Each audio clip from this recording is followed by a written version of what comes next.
So we're gonna start off with our beef. We wanna get that cooked off. So I've got a pan here over about medium heat, and I'm gonna go in with about a tablespoon of oil. I'm just using like a neutral oil, like a canola here, but any sort of oil will work.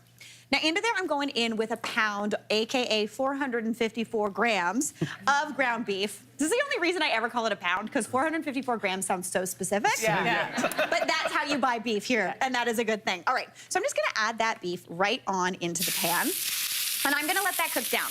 Now, I always use lean ground beef whenever I'm making really anything with ground beef. Medium, I find, is too fatty, and it kind of shrinks up too much as that fat comes out. Lean, or extra lean, too lean. Not enough fat. Like, why not? You know what I mean?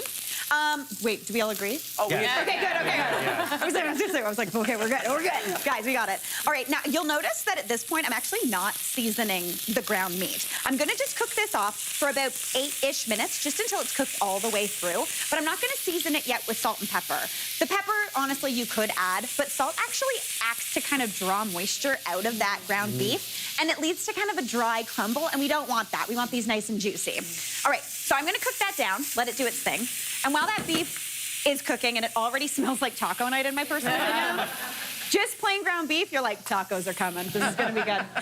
While that cooks down, I'm gonna get to work on the spice blend. You know the stuff that comes in that little, the little packet? So delicious. It's so good. And I feel like sometimes you'll be like, well, I have Tex-Mex seasoning or whatever in my pantry. Why can't I just use that? There's a secret ingredient in that little spice packet that we're gonna talk about in a second that just helps bring everything together. But first, I'm just gonna show you how to make a really simple spice blend that's perfect for tacos or any sort of Tex-Mex night. So the first thing I need is some chili powder. 2 teaspoons of chili powder is gonna be perfect. It's gonna bring like a little bit of heat, but mainly just smokiness. Then into there, we're going in with some of our faves. MSG. Cumin. Yeah, I wish, yes. Honestly, a little bit of that in there would be delish. But cumin. Cumin. I'm heavy-handed when it comes to cumin. I know. I'm going to say we're doing 1 teaspoon, but let's do like a Mary Andrea teaspoon. Let's go big. It's that's good. Yeah. I've heard it actually makes like things taste more like seasoned, like salt. Yeah. Cumin for me, it tastes meaty. Like it's got a smoky meatiness. It's also kind of lemony. It's got just a good combination of all these flavors that really not a lot of stuff can kind of like replace, you know? Sure. All right, now into there, I'm also going in with a teaspoon of smoked paprika. That's again going to give you max smokiness. I'll do a regular measurement for this one, not an Andrea Bucket Mary Berg measurement. Then a teaspoon of garlic powder. That gives you like roasted garlic flavor without having to really do anything, which is a dream. And then I'm grabbing out of Andrea Bucket spice cupboard that onion powder you used in that mac and cheese. Yeah, so good. So good. Yeah. Underrated onion powder. Completely. But I will say, you need to measure onion powder. I have accidentally put too much onion powder into things, and it is nasty. It is not good. It doesn't taste more oniony. It just tastes... It tastes more powdery. Yes. Yeah, powdery. whereas if you use the right amount, it tastes really like sweet and caramelized oniony. So I'm going in with about a ½ teaspoon of that, right on into there. Then I'm gonna season that with a ½ teaspoon of salt. So this is when the salt's gonna get added in. And about a ¼ teaspoon of pepper. So just crack that right on in. Right now, this is a great kind of all-purpose Tex-Mex spice blend, which is a dream. But this is where we're gonna add in, I'm gonna give this a bit of a stir. Yeah, you're making me nervous. I know, it's perfect. Look at this caramelization. Look, Caramelized, guys.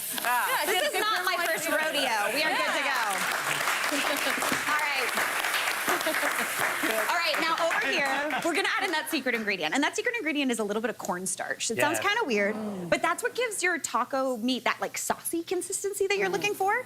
So I'm going in with a teaspoon of cornstarch. And you know what's great? What? If you actually look at the back of a package of any of those favorite store-bought items, it lists all the ingredients. I know. So, like... Vijaya, you're right. You're giving away our secrets. You're like, it's all right there. We're very good. All right, give that a good mix together. And I'm going to actually add all of this in because I like a good seasoned beef for my tacos. So give it a good mix until there's not too many clumps or anything left. And then I'm gonna come back over here. Now, I would keep cooking this beef down until it's fully cooked, and you get something that looks a little like that. Looking great. Give that a good mix together. Perfect. We wanna bring that up to temperature too, so that's gonna be beautiful. And then into there, we're gonna go in with our spice blend. So I've got that spice blend with that cornstarch. I'm gonna add that into that beef. And I don't drain the fat. Does anybody here drain the fat when they're no, this lady's like, this lady literally just said in the front row, that's the good stuff. You know what's up. You know what show you came to. All right. As soon as you add that mixture, it gets so delicious smelling. It's amazing. But you need to add in a little bit of water. And this is just like when you're making normal taco mix. The water is going to thicken with that cornstarch and make a little bit of a sauce. So you need about ½ a cup of water. right on into that pan. Ooh, yeah. Give that a mix together, and immediately it's gonna start to thicken up. Do you see how thick the water's starting to get? So just let that cook away for about, I'd say 2 to 3 minutes. That'll continue cooking that beef just to make sure it's fully cooked and it's gonna be beautiful. So let that go. See, it's already blippy. Oh, I'm very excited about that. Okay, now we're gonna talk taco shells. Yes, you could buy the taco kit. I think the reason we buy taco kits is for those crunchy shells. Crunchy shells. Yes. Are we a crunchy or a soft taco shell? I grew up on crunchy shells. Me too. Yeah. Soft. Oh, okay. Crunch. Okay, yeah, I want crunch. How do we feel about crunchy? Yes. I like the texture, the Yeah. extra Okay, I texture. like the hard one to start Okay. with the soft one on the plate. So as you eat the crunchy one, the stuff that falls out goes on the soft one. You top that one off. Bonus taco? Come on. Alex Page is playing 3D chess. That is honestly brilliant. I'll save one of these soft for you. Perfect. But what I like to do is I've got corn tortillas here, and I don't get the ones that are vac packed because they tend to be a little bit more brittle. I get the ones that are in the kind of plastic bag. You can also get ones that are 50% wheat, not just all corn, so they're a little bit more flexible. If they are a little stiff, just pop them in a damp cloth in the microwave. So what I'm gonna do is just put those out onto a sheet pan, and I'm gonna brush those with a little bit of oil. Just any sort of neutral oil will do. Just give them a light little brush. You can do one side, you can do both sides, whatever you're feeling. You could also, if you wanted to, if you didn't have oil or you don't have a pastry brush, you could just use a little bit of nonstick cooking spray. Yeah. Just spritz it on there and you're good to go. Can't make that at home. Spritz, yeah. All right, perfect. Now, what we're gonna do is we're going to make these into that classic taco shape. But you're like, Mary, how? I don't have a gadget for that. Yes, you do. It's called your oven. Let's do it. Okay, so we're gonna go over here. I'm just gonna grab an oven mitt.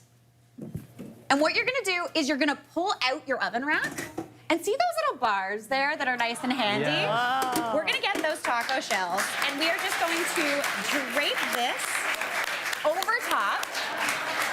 As they bake off, they get that shape. They hold that beautiful shape. Pop those into a 375-degree oven for about 8 to 10 minutes.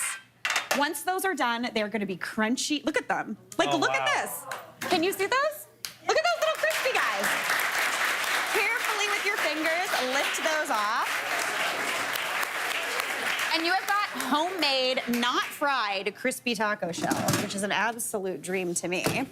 All Mary right. Berg changing lives. I know, I'm so excited about this. Yeah. Taco at a time. And the best thing is, remember when they came out with the flat bottom ones so they don't fall over? Yeah. They got the flat bottom. All right, so we've got those taco shells done. They're looking beautiful and crunchy. Wow. I like that they're coming our way, actually. We know what we're doing here on the good stuff. All right, come look at this taco meat. It is thick. It's got that creaminess to it. It's got that Yes. beautiful seasoning. Alex Page is pumped. Yeah. Bring it over here. All right. Let's bring her on over. Stop teasing us. We just gotta pop that in, and then you just put out any of your favorite toppings. I personally am like a classic jarred salsa girl. Yeah. Sour cream, guacamole, obviously some grated cheese that I, again, stole from Andrea's fridge. Hey, Mary here. What did you think? Drop your comments below, and don't forget to like and subscribe for more of the good stuff.